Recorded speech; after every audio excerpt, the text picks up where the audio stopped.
Ladies and gentlemen, please welcome Claudia Beer, Olympus Department Manager, SLR and Pen, and John Brooks, General Manager for Consumer Marketing. Welcome, Claudia. Welcome, John.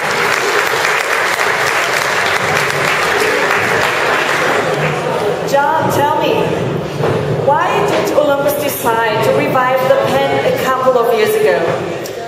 We're constantly looking at the digital camera market, and we keep a very close eye on the customer requirements and customer trends. And we discovered something very interesting, that 20% of the people who actually finally buy a compact camera did seriously consider buying an SLR camera, but they didn't do that. They loved the picture quality, but for some reason they chose not to buy one. Too heavy, too cumbersome, and too complex to use. And that's really the trigger for us to develop the pen concept, to have the high image quality of an SLR in a compact and easy-to-use body. Claudia, since 2009, what happened? Are there any developments? I think basically most of you know it already, what we developed since 2009. 2009 we introduced the first pen. This was our flagship model. This was the EP1.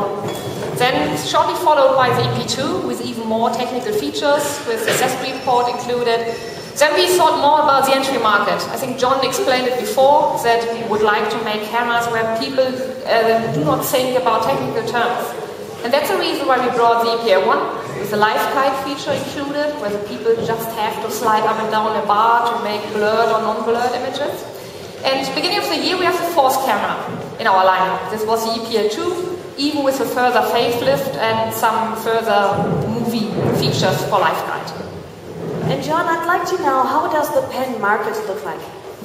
Well, in the last few years, the market for the so-called mirrorless cameras has really exploded, Vivian.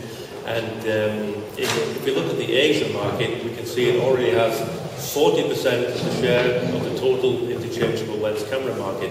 And that's really massive. And we see Asia as being a lead market in that respect, and we think the same thing will happen here within 1 or 2 years.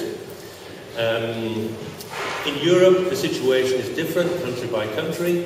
But in total, if we look at the overall picture, we have around 15% share, which is already very significant, and it's growing year by year. What about the target group, Claudia? For whom do you design pens? Basically, we design the pen for people who like to have fun with photography, who would like to let out their creativity. We are not talking about really professional photographers, we are talking about people from every age group and from every area. And basically some of them we equipped with a camera here in Vienna a couple of weeks ago. And we prepared a film just for you. Here we go. I do like the style of the Olympus pen, this retro look, I like that. It's really handy. The size is small, it's good but not too small, it's really nice. Yeah, I like the look. It's not ugly. Basically, the best thing are the art filters. You choose a different setting and you get a totally different perspective compared to the mood you personally experience. The picture tells a completely different story. Out of all the settings, I like 2 in particular. The first one is grainy film, a monochrome black and white, which is really great for light and shade, and also for portraits. And I also use the pop art filter. Und der Pop-Art-Modus ist einer, den ich auch verwendet habe. My favorite art moduses of the Olympus pen are definitely the sepia mode. I think it's very nice, high contrast, still very soft, I like that. I use the soft focus effect a lot because I think it's nice on girls. I think that the pinch hole effect and the diorama make really good colors, but in the video effects, the low frame rate is for me sometimes a problem.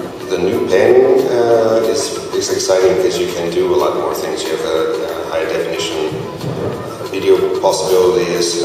Since I'm on the road a lot, I need to have a lot of tools with me, instruments to document the work. Also design-wise, to be able to capture the right essence, either lighting or materials, reflections, inspiration. And this is what's exciting because it worked very, very well. You sometimes have a situation where you'd like to take a quick photograph, but before you've done the settings and the focus, the situation's gone. It just takes too long. It was basically a bit irritating and held up. problem with the videos. It's very difficult sometimes to frame it when things are moving. For example, on a racetrack where I was filming, it was very difficult to get a smooth image out of it. It was a little bit shaky. As a designer, the one thing I'd suggest is a bit more work on the exterior, the cover of the camera's body. You could come up with some interesting coatings or metallic effects. Photos I've taken are pieces of art in their own way. I don't need to transform every photo I've taken. They stand for themselves, and I could well imagine simply taking photos and exhibiting them as they are. A very warm welcome to Vienna. I'd be delighted if we met sometime. Looking forward to see you, and I hope you also have a good Olympus pen experience. I wish you a pleasant evening and hope to see you in our studio. Hope to see you soon.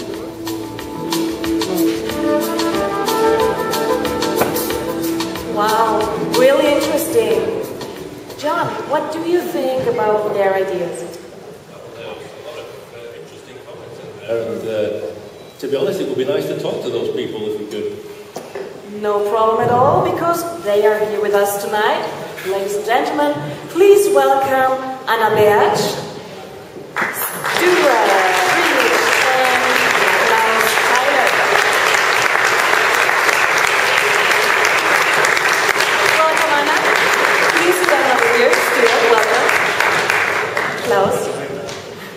how are you?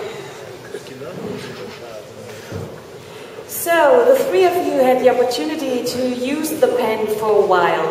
What did you like about the camera? I'm sorry.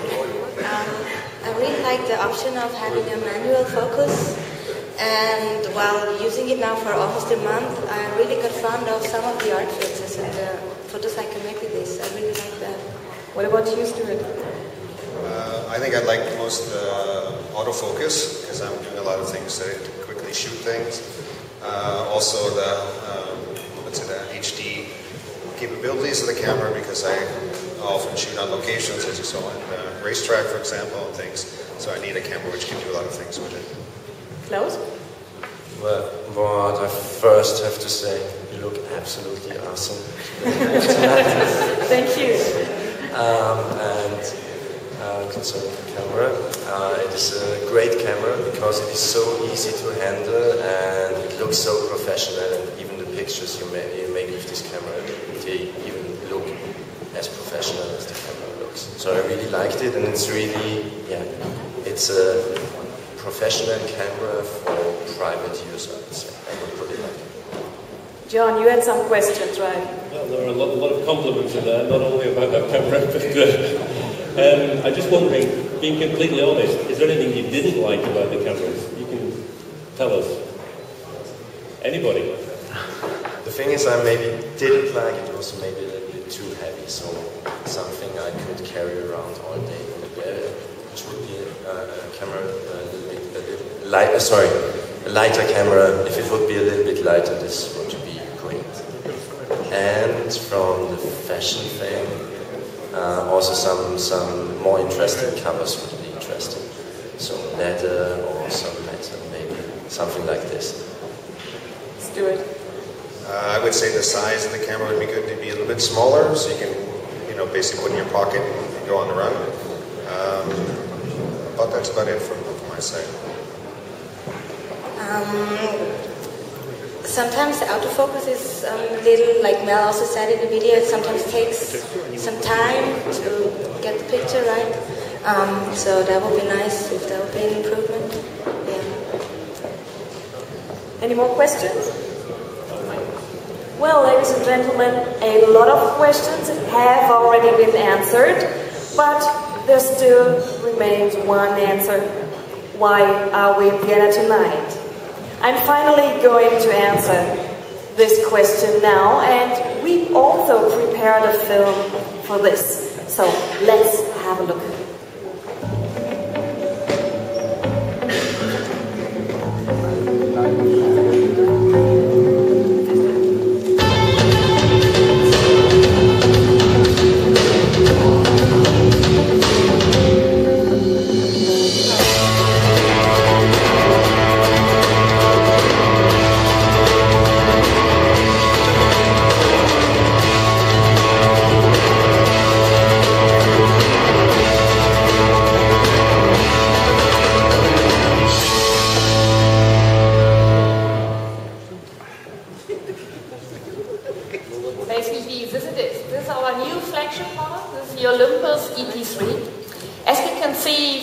design-wise, it's very much similar to the EP1 and the EP2. So this design was very much well present by the press. That's the reason why we follow this one up. But there are also very, very nice technical features inside.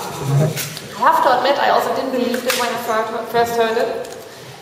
But we have the world's fastest autofocus within this model. World's fastest autofocus. This was always a problem of mirrorless cameras in the past. They were always compared with DSLR, saying, mirrorless is nice, but the autofocus isn't quick enough. And when I heard world's fastest autofocus, I thought, yeah, it's between the mirrorless camera, but it's not. It's among all interchangeable lens cameras, so even quicker than SLR. Well, quite some news, ladies and gentlemen, don't you think so? But Claudia, how did you manage to make the fastest autofocus on Earth? Basically, you asked, but it's going a little bit technical now. But let me summarize it quite quickly. How can we make it so fast? This is a good question. Maybe four different technologies lead to this very fast autofocus. First of all, we improved the LifeMOS sensor. We had a readout speed before of 60 frames per second, and now we have 120 frames per second. So we double the speed, and this is also leading, or it's contributing to the fast autofocus. What else we have is the RF operation unit, so how the signal is processed. This is even being improved. Then we have the MFC lenses, also in the past already. MFC means movie and still compatible. But there's even now a new algorithm inside that also contributes to this fast autofocus. And last but not least, the system control unit means when you press the shutter button and the autofocus system is reacting. This has also been speed up to make it so fast.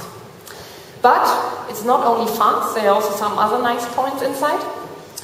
For example, we have 35 autofocus points. We had 11 in the past, now we have 35, means we have even a wider coverage.